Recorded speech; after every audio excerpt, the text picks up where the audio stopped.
This is a production of Cornell University.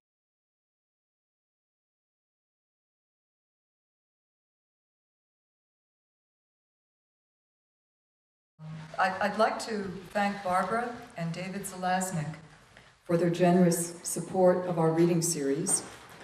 And we're also very grateful to Sarah Rice and Marianne Marsh for their indispensable help, as always.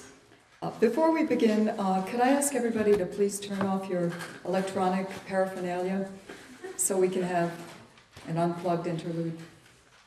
Just turn off everything you have. After the reading, there'll be a short Q&A with David. If there's something you'd like to ask, feel free. Any questions about his poetry or poetry in general, poetics, those questions would be welcome. And then there's a reception on the second floor. You'll find it. Just follow the crowd if you haven't been through that routine before. Okay, so today it's my pleasure to introduce David Baker, one of the finest poets of his generation. David has published so many brilliant books that I've almost lost count. I think there are 10 poetry books and, 4 of prose, including the one that's forthcoming. He has an essay collection coming out in 2014 called Show Me Your Environment. His honors include prizes and grants from the Guggenheim Foundation, the National Endowment for the Arts, and his latest book of poems, Never Ending Birds, received the Theodore Retke Memorial Poetry Prize in 2011. David holds the Thomas B. Fordham Chair at Denison University in Granville, Ohio, and he's poetry editor of the Kenyon Review. I'll say a few words about his latest collection, and I think that's the book he's going to be reading from. Okay. Few are the words for finding. That simple statement serves as epigraph to never-ending birds, and it quietly suggests its opposite. Many are the words for losing. Despite the counterweights of memory and writing, it is loss that seems never-ending in Baker's profoundly elegiac book of changes. A marriage ends, the rural Midwest is decimated by ex-urban developments, and language itself is endangered, a witness to its own dismemberment. In the poem The Rumor, for instance, lovers' initials carved in a tree grow out of reach and swollen beyond legibility. But Never-Ending Birds also is a nest of reinscription. The book's large themes of loss and regeneration are enacted through quotation. Passages from field guides, 17th century medical books, the meditations of the Puritan Edward Taylor, 19th century Shaker gift messages, all of these quotes become a memorial to lost rhetorics and an act of resurrection, a gesture both elegiac and custodial. As language is repurposed, its provenance lingers, and contemporary registers are fractured by the past. Baker's powerful weave of quotes inevitably reminds me of Marianne Moore's exquisite borrowings. Like Moore's, Baker's poems are richly detailed, full of information transfigured by metrics and music. His poems have something of her precision, attentive observation, and scrupulous tone. He is both curator and reassembler, focusing on words with almost fetishistic intensity to create a cross-referential, elusive collage imbued with linguistic sparks and semiotic leaps. The practical instructions and agricultural observations of Virgil's Georgics are spliced to a lyrical Keatsian lushness. But rather than pastoral epiphanies, Baker's poems offer troubled witness to a vanishing rural America, and they voice the tension between fabricated and natural worlds. Nature is feral, but its domestication also figures. in a dog that comes when called, an oxygen tank that tames the air, pruned miniatures, and split rails. Though etymologies abound in the book, denotations are slippery. Bright Pitch, that's the poem title, Bright Pitch begins by describing the destruction of wooden barns in Ohio and notes that barn was also a code word during the Manhattan Project's work on the atomic bomb. The word pitch shifts from tar to the semi-salacious come-ons of advertising, sales pitches that want to blow us away. Such poems replace nostalgia with a testimony of metamorphosis, as a book that began with loss travels through stages of renovation. The poem "'Tis a Failing" considers America's beginnings and offers a delicate typology of remorse. The moralistic guilt of the Puritans morphs into a larger contrition, a collective fall from grace, as the poem alludes to both 9/11 and US war crimes. In other poems, new love appears, figured as honey, as a second tornado. In The Feast, Baker notes, "Birds will be back as though nothing has happened." Yet so much has happened in this beautifully complex collection where austere surfaces implode and cross-references expand. Like all great poetry, Baker's work rewards multiple readings, and I was struck and staggered by the depths as I reread.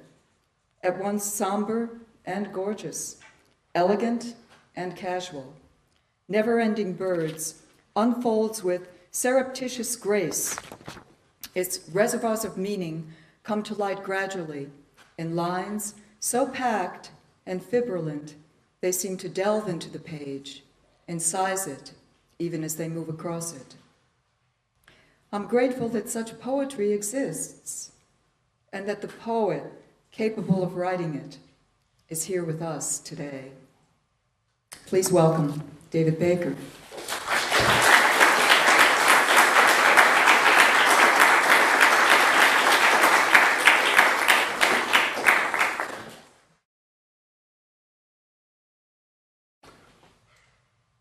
Come home, the earth utters to the body, and so the body does.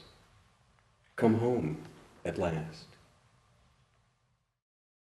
Consider the tufts and tailpiece, hooves cleft from the legs, what's left of them where they dropped concentric beneath the beach. Consider the beach. The lover's own tree, this one, yes, hearts scored in, and someone's and someone else's initials so swollen they're unreadable and more than head high up the trunk. Up the trunk, where the body crawled. Think of that. Furious, rapt hunger. We thought it a rumor when the farmer called the paper, when deputies spotted something, buff deer or maybe a Dane running loose in the corn, in the feedlot, 3 nights running. Look, there is no doubt whatever. So the body, even the lover, comes down to earth, but not this time at first. The big cat dragged the corpse up the tree. They will do that. That's how we know. Cats being climbers with prey they've killed. Up to the bowl, the big place, to the crotch of the tree. That's what we call it. And sat, ate, shat, even slept. The claw marks proceed up the tree. The fleshy, dun bark, blood stripped brown as fox coat or wet sandstone, blood ascending the tree's evident body, up the lover's tree. Then the body fell, at least in little pieces, all around the trunk, spattered, strewn aureole of deer guts, bitten skin, bone. The rest went on again in the body of the beast. And so, we hear, the lovers do this too. I was here once before. The summer of 1985. I lived here. I taught in the Telluride house. I had a group of high school students from all over the country, teaching them an American poetry class and creative writing classes. The last time I was in Ithaca. It's so nice to be back here and to see friends and to have gone to Alice's terrific class today. Hi, guys. Yeah. And, oh my God, Cornell. My first MLA interview was with Cornell. The very first time, 1983, I think it was. I was a graduate student, first interview out of the blocks. I just bombed it. It was 8:30 in the morning. I had to borrow a tie. I didn't even have a tie. I walk in there, 6 of you guys sitting around a table. And in the side bedroom was a baby on the bed. I shouldn't be telling you this. A baby on the bed crying. And somebody said, go pick up the baby. I picked up the baby, who immediately barfed all over me and my borrowed tie. And I said, I mean, MLA nightmare, right? I sat down. The first, this was for a position in creative writing and poetry. The first question was, let's talk a little about King Lear and Melville's Omu. Okay, I said, can I clean up first? And I said, Omu, you know, I had actually read Omu. I didn't like it. I didn't share that. It was a great question. And about 5 years later, in the middle of the night, I got the answer. I knew, but it was a little late. So there's that. There's more to say about that, but I won't. Thank you for coming. Thank you for having me here, and thank you for saying all those things. Alice has hosted me a couple of other times, and I'm really grateful for her kindness and her attentions. So I'm going to read another couple of poems from this book, but I think, you know, false advertising, maybe I think I'm going to read some very new poems from some things that I'm working on currently. But one or two more from this book, because we talked about them in class today. This is a poem called Posthumous Man, and we talked about it. John Keats shows up. That's where the title comes from, in that letter that he wrote near the end of his life about, I seem to be living a posthumous existence.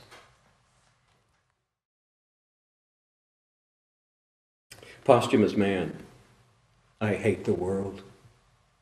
I have come to the edge. A neighbor's white bean field in the snow fog, 3 weeks of it shedding in the warmth like smoke from fire lines set against the trees, or the season's cold boredom with itself. Mud in the white field. A hump of gray snow, nothing is there. I hold the dog tight on his leash, gray snow, gray coat, rising now, scuffed like a bad rug, scruff-eared, so we watch nothing rise in the white bean field and shake off a night's sleep and sniff, sniff, peer over at us. Winter wrens in a fluff. Rustle of bramble, he trots off at precisely 180 degrees from where we emerged from the woods into the woods. The long married abide in privacy, longer and longer. That's one irony. After hearing the coyote crying, a week, 10 days, maybe more, late at night through the glassy air, crying like a bird his song among the billion stars, we saw him sunning asleep in the neighbor's old field, and he woke and saw us, and unafraid loped off. Each morning we rise alone from the shape of our bodies in flannel sheets, burrow beside burrow, where we dream of running, bleeding, food, feral sex, each to his or her own outlandish nightlife. We walk in the world We sip our coffee at a clean glass table. We love our child. Then come to an edge where the world meets the soul, and the soul knows once more what it holds. Such capacity to inflict harm or injury, easy as snowfall and fog's slow rise back. It does not, again and again. I hate the world. It batters too much the wings of my self-will.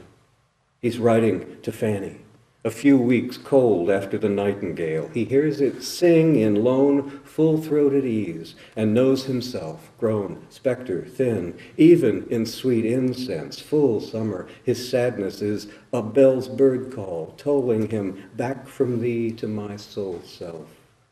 He'll sail himself next year, a man post-poetry and posthumous, too numb to feel the sun over Naples, to heal his scavenger lungs. His hands are white, cold. His nails are ridged like a field. He writes to Brown, were I in health, it would make me ill. And means, of course, his heart's lack. White trees, white waves. Behind me, winter wind. It whips the sycamores, whose leaves are large as sheets of paper, brittle, brown, or blowing down. It shakes the blanched out trunks of beech. Despite the cold, it's humid, a warm exhaust of fog and breathing of the muds. Back down the path I cut one summer, down the ridge and up the drumlin rise beside the creek. You're reading, or you're watching out the window where I vanished with a dog. I learned when I should leave, this privacy you crave, as I do. The irony thereof. My Sheltie once, growling at his leash, loose. The coyote would kill him simply, so we watch. Long snout, bone slender, his high rear hips. He's a reel of fog unspooling toward the far half-shadowed rim of trees, uptick of grackle, more wrens. He's loping now, he's running through the field toward the woods. By the time he is halfway, he is gone. Ditches for the poor. Class wanted to hear it, you got to read it, right? Somebody actually wants to hear a poem. Yes, I will read that. I'll read it twice. I'm Robert Bly. You want to hear it again? Ditches for the poor from the French. The Middle Ages, roughly as fossés aux pauvres, denoting common graves, by which we take to mean the practice of the period by which are sewn into their shrouds the dead, the bodies then stacked. Language is in itself already skepticism, writes Levinas. A fissure opens, an opportunity for what? Clarity? Closure, perhaps? Through which these instances of proximity may be. When the graves became crowded, there, imagine the 90 lumps, the layers of dirt dividing strata of bodies, the several yards by several yards hole having been filled. The church keeps redug the ditch, disinterred the nameless in decay to install the newer dead, old bones to the charnel hall. There is no narrative to such anguish. As from the corpse, no odor. As from a gathering loss, mere ennui.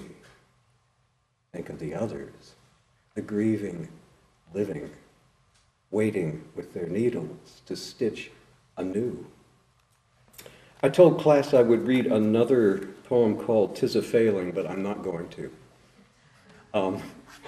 Because I'm going to read some new poems, including a poem or two that kind of takes off after that one in the style thereof, so I'll do that instead. I'm reading poems from a book in aspiration. It's not yet. collection of poems I think I'm calling Scavenger Loop. And I think what I'm going to do is read about half a dozen of these poems. And I'm thinking, I've never done this, I'm thinking of these poems moving from a one attitude toward a voice to something very different, from a notion of a voice as a settled, singular thing, almost like a person, almost like a self, toward, I think, an increasingly dispersed or broken or baffled or complicated notion. You'll see. Anyway, that's the plan. This first one is just about my daughter. Actually, it's about being a dad. It's called On Arrogance. I thought I killed it. Too little water, too much sunlight, wrong pot, bad plan, whatever. So says my girl, when it's all too much to deal with. A difficult thing's easier to dismiss these days than face. I know. I hung 3 ferns on the porch so she would find it homey, like home had been. And I would too.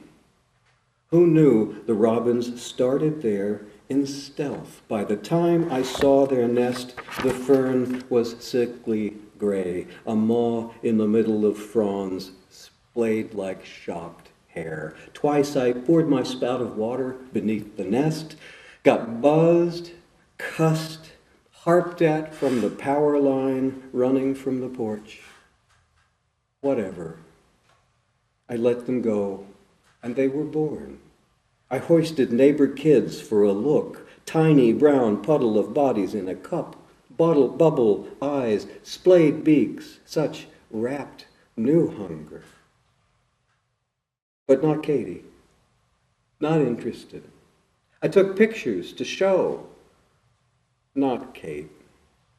They grew, and then one on a Tuesday, the next 2 the next day, they flew. I hear her calling across long shadows of green yards some days, or think I do. Today it was the cat at the screen door, yowling to get back in, and him with a mouthful of bird. Good boy. He dropped it at my feet and stood there unblinking upward, wanting his simple scratch. And all I could think was, Jesus, David, now what have you done? Simile. This one wants to move a little step from the sort of pretty thing to something other, something compromised by. You'll see. Orange and midnight, the moth on the fringe tree.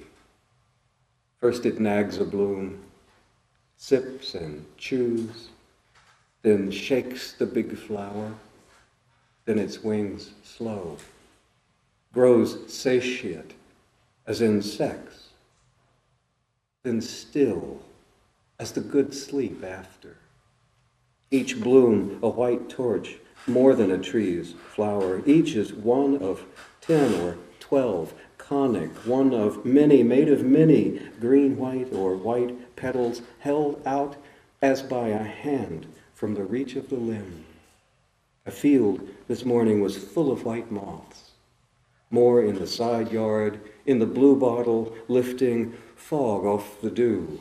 White wings like paper over flames and floating awry, or pieces of petal torn off. Weeks now my words on paper have burned and flown, like a soul on fire, with nothing to show but ash. And the ash flies too. Today in the news, so many martyrs. An unnamed suicide bomber took herself into the arms of flame and 5 others by her own hand.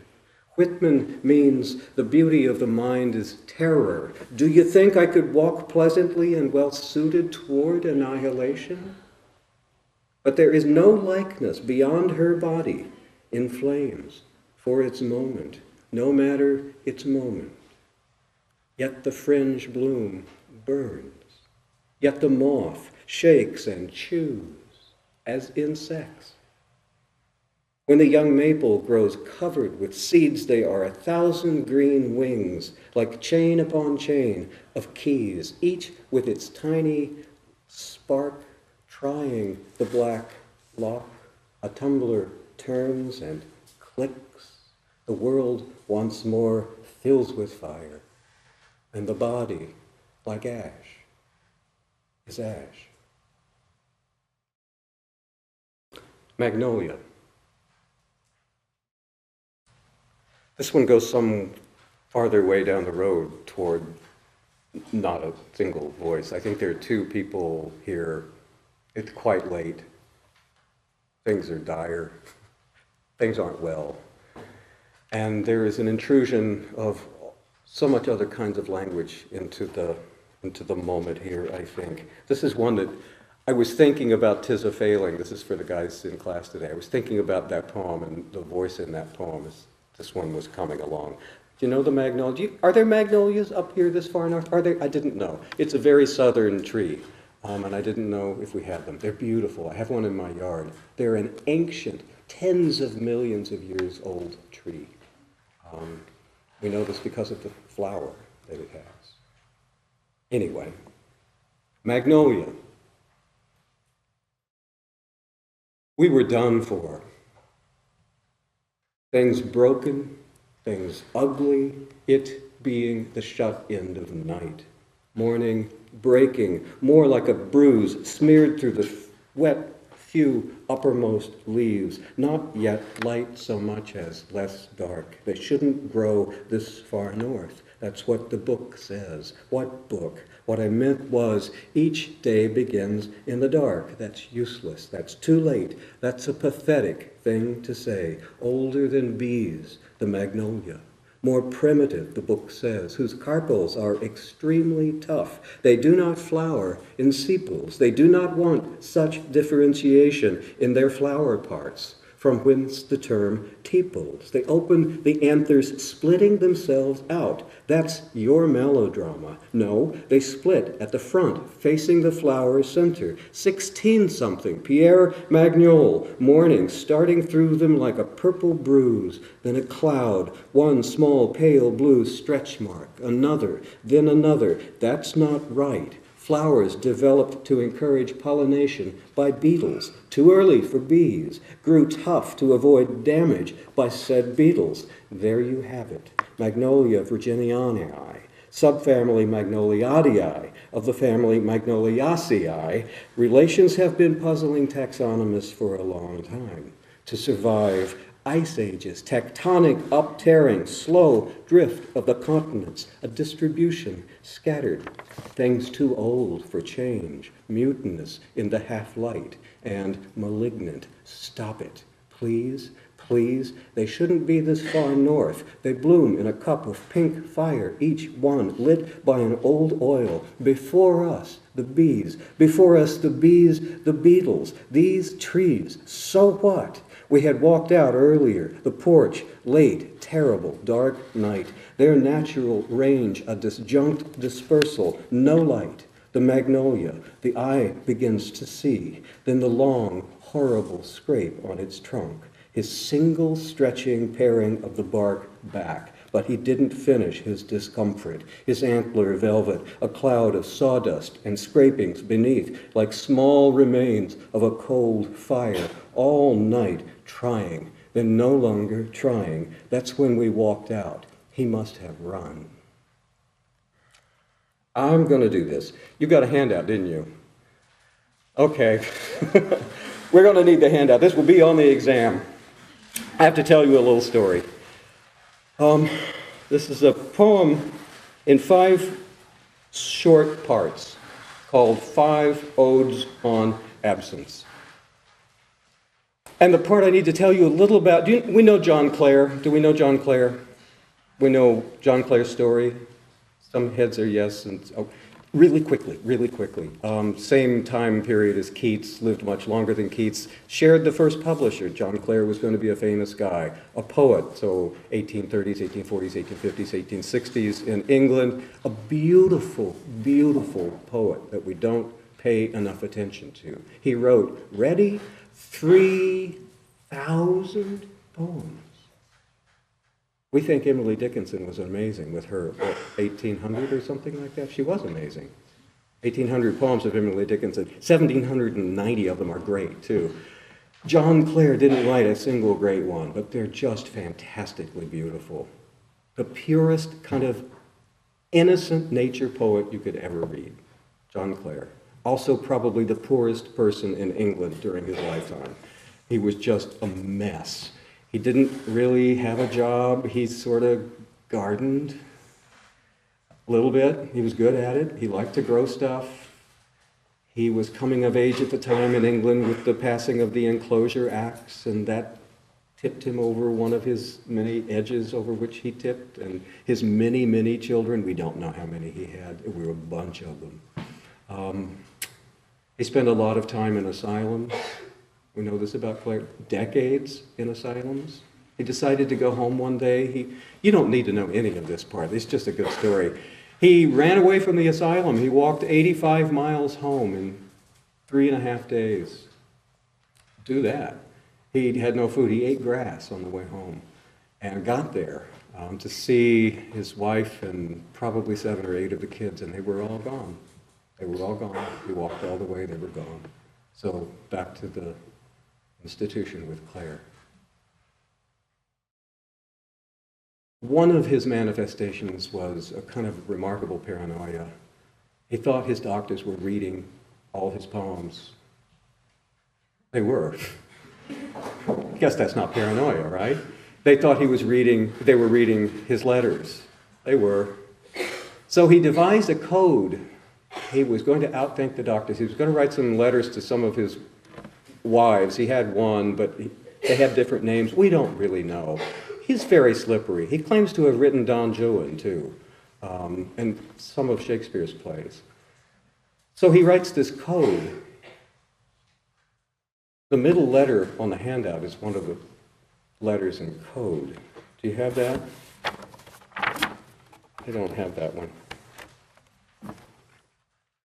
Can I borrow somebody for just a second? I'll give it back. All he did was take out the vowels. That'll fool him.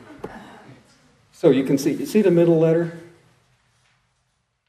It's my dearest Mary Collingwood, I am nearly worn out and want to hear from you. Nobody will want. See? He thought, I'm a wily guy. That was his. I'm showing you this because I take some of the lines from this letter in the first section of this poem, and I use the language that he used, but I'm going to read it as translated. On the back it shows you the lines that I use and what he probably was really saying, like the first line, im durst immer ruler, my dearest, I'm going to read the clarified part, but it looks like the other part. The other thing, this has nothing to do with my poem, but I'm going to read you the bottom letter too. This is the single saddest letter I've ever read in my life, ever, ever. I typed the date wrong. March 8, 1860. I'm going to read this one to you just because, well, shit. Dear sir, I am in a madhouse and quite forget your name and who you are. You must excuse me, for I have nothing to communicate or tell of, and why I am shut up, I don't know. I have nothing to say, so I conclude. Yours respectfully, John Clare.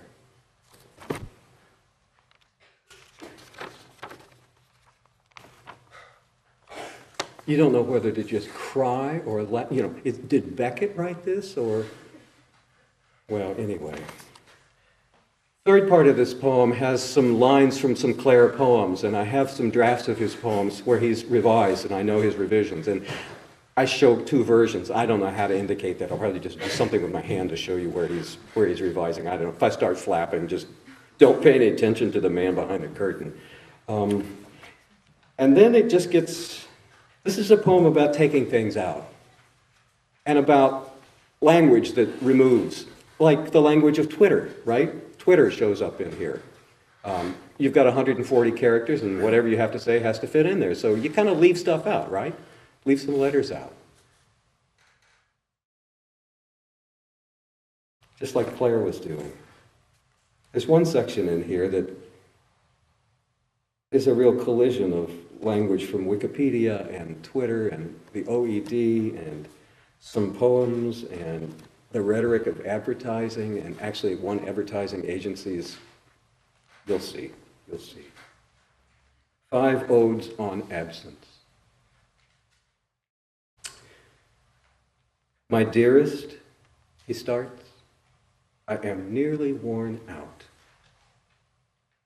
And if purple's the new black, as Vogue says, according to their latest ad by tweet, it is the season's thing, perhaps erasures our poetry du jour.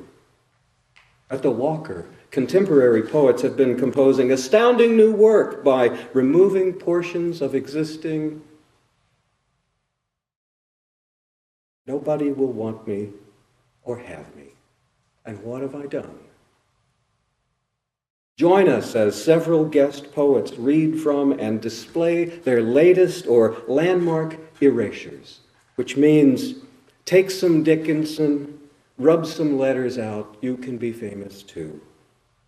Because I could not stop for death, make that be a cold sop. I stood at, you get the picture, Sappho, without time's injury. People tell me I have got no home in this world. 2. My neighbor's boy, Bernard, is practicing. Bang! Against his father's garage, painted a week ago. Taupe siding and light brown sliding doors trimmed out and edged in white. Bang! And 3 dozen grackles scatter off the ornamental crab where they had lit. Beautiful tree, to be so full of birds. Beautiful birds, whose shape maintains a tree when they disperse, silhouette widening like a flower blooms or limbs in blue flight.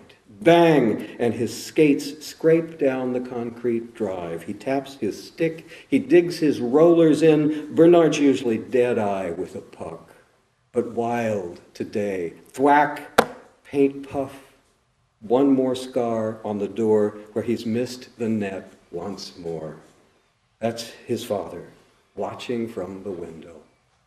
That's his mother, not there, not there, not there, not there, not there. 3. Mr. Clare wants a little privacy.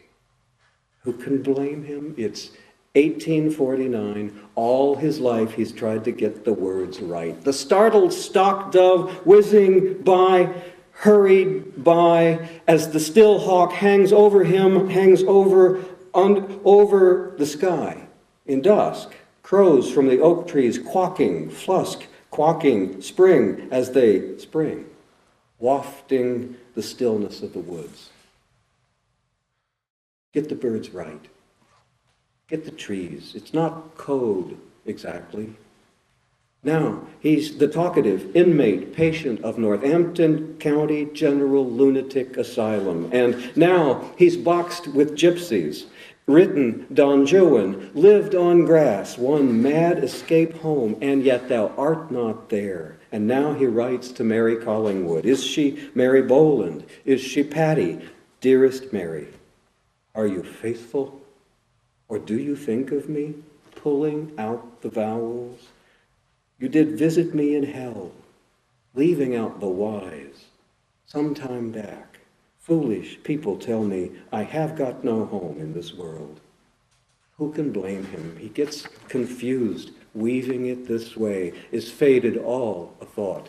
Is faded all a hope? He lived in a house with 7 children. Where are they?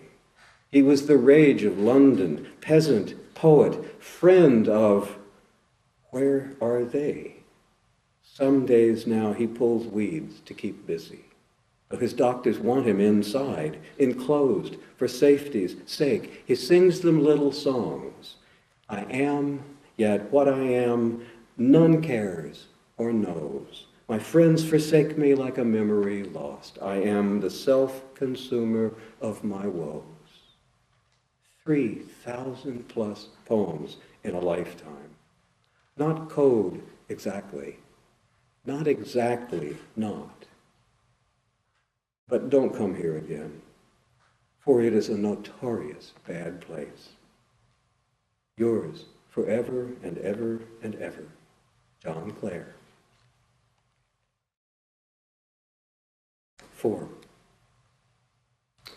Morandi paints a bottle by painting everything around the bottle, but not the bottle. This is how it always is.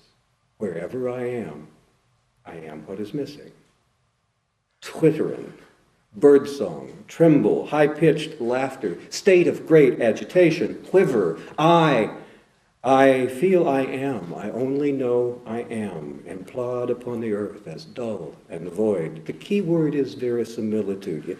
It's not enough to tell the truth. You have to tell it in believable fashion. Then buyers won't care what you omit. Earth's prison chilled my body with its dram of dullness, and my soaring thoughts destroyed. Twittering is writing messages of 140 characters or less, no matter the message, using copyright Twitter. These are live updates of what one's doing. I fled to solitudes from passion's dream, but now I only know I am. That's all. 5. Some days Isaac sits on the deck all day. He holds his head, he drinks a lot, he weeps. The birds are landing, black, then purple, as the sun picks up the oils on their wings. The heavy crab grows heavier with them. The pink blossoms grow shivery like wings. I understand the patience. Sometimes I do. I wonder what Bernard sees when he sees the open net yawning there. Toward the end, Morandi painted fewer lines, bigger ghosts, made an edge with a sketch of edges behind the pale line of each edge. That's all it takes. Innuendo of a thing, the way now, bang, the grapples explode out again in a crazy puff of wings. Bernard's rage is the hard pink downfall of petals there, or not there, as he skates back down the drive. I sit with my magazines and cell phone. I feel crazy drifting by myself. Sometimes I think the birds are shadows of some other thing. I just can't see it well. Black, then purple turning black. You get the picture. On a better day, Claire writes, the starnels darken down the sky. But that's the price of time's erasures too. Sad memories of a happy life. People tell me people make such mistakes. It isn't code. Where are? Then what he doesn't write is you. I'll read 2 more. What you said. Whitman shows up in this one. Guests just keep popping up. Just walking around in the snow in this one, in the spring. What you said. But before I died, I smelled them. I could have missed them so quickly, rushing elseward. Captivation depends, don't you think, on willingness sometimes to be caught? Be called back as I once was, wet lowland, where they were, Leucosium vernum, honey-like. They have a slight fragrance and a bright white button of blossoms as soon as the snow melts in its wild habitat, or small, pill-shaped, pale, with a green, occasionally yellow spot at the end of each tepal. Did you find them soothing? Did you affiliate? Sane and sacred there, particularly in the singing. Don't you think it's too late? No, I was walking for my health. Lean down and savor there, heard bleeding, the thrush, throat, the lilac. You have gone too far. You say things so as not to say something else. I did wish to go back. Then you missed them. Too early for lilac. Tell me, where's elsewhere? I don't even know. What were they? Snowdrops, snowflakes, each to keep and all, and passed on as quick as that. You are everything that has not yet been lost, is what you said. Thank you for coming. I'll read one more poem. Thank you for listening. Thank you for inviting me today to this beautiful place. Too many.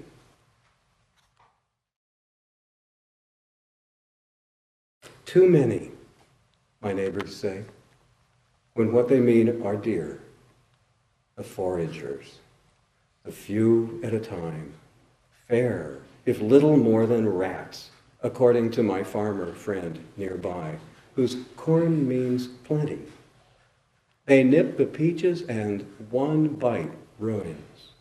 Hazard every road with their running into headlights, not away. A menace, plague, something should be done. Or here in town, where I found a kind of afterlife, the townies hate the damage to their variegated hostas, shade-side ferns. What they do inside white bunkers of the county's one good course is criminal. Deep scuffs through the sand. That's one thing, but lush piles of polished olive droppings, hoof ruts in the chemically and color-enriched greens.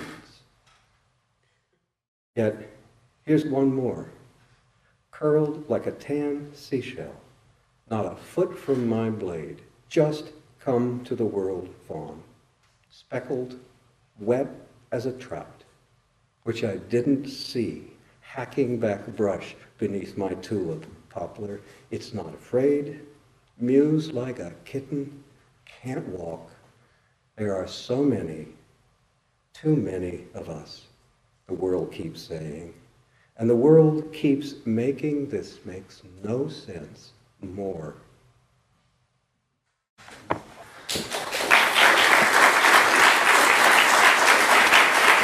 Thank you.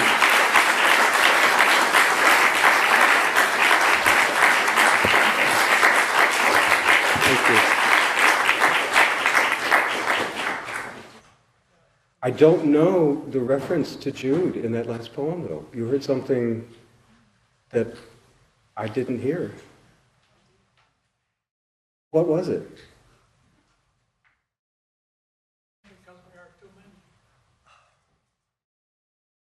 I knew that.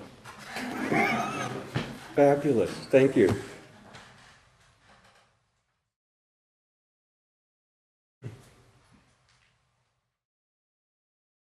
What else don't I know?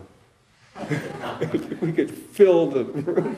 Yeah. I have a leftover question from our class. Uh-oh. After you left. I mean, we had some good questions after you left.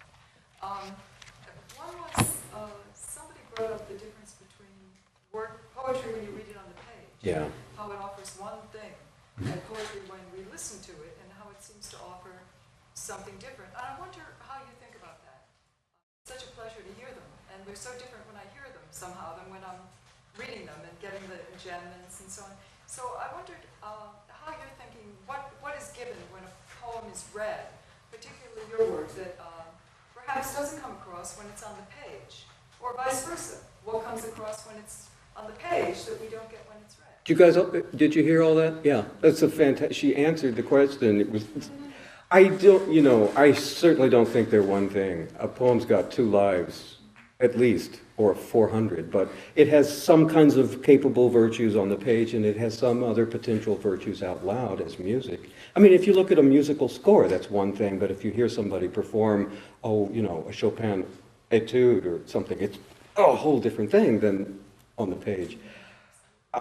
It's the difference between a visual art and a heard one, isn't it?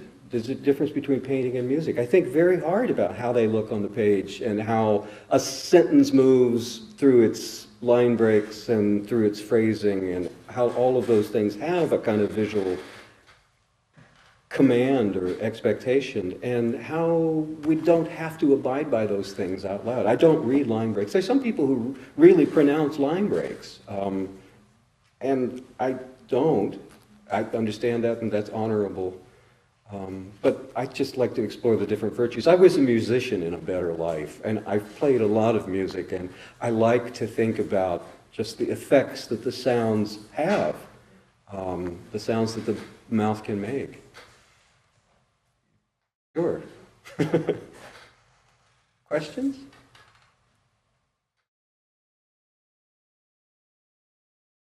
Okay. Signing.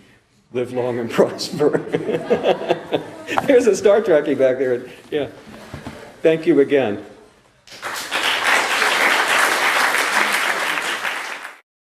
This has been a production of Cornell University, on the web at cornell.edu.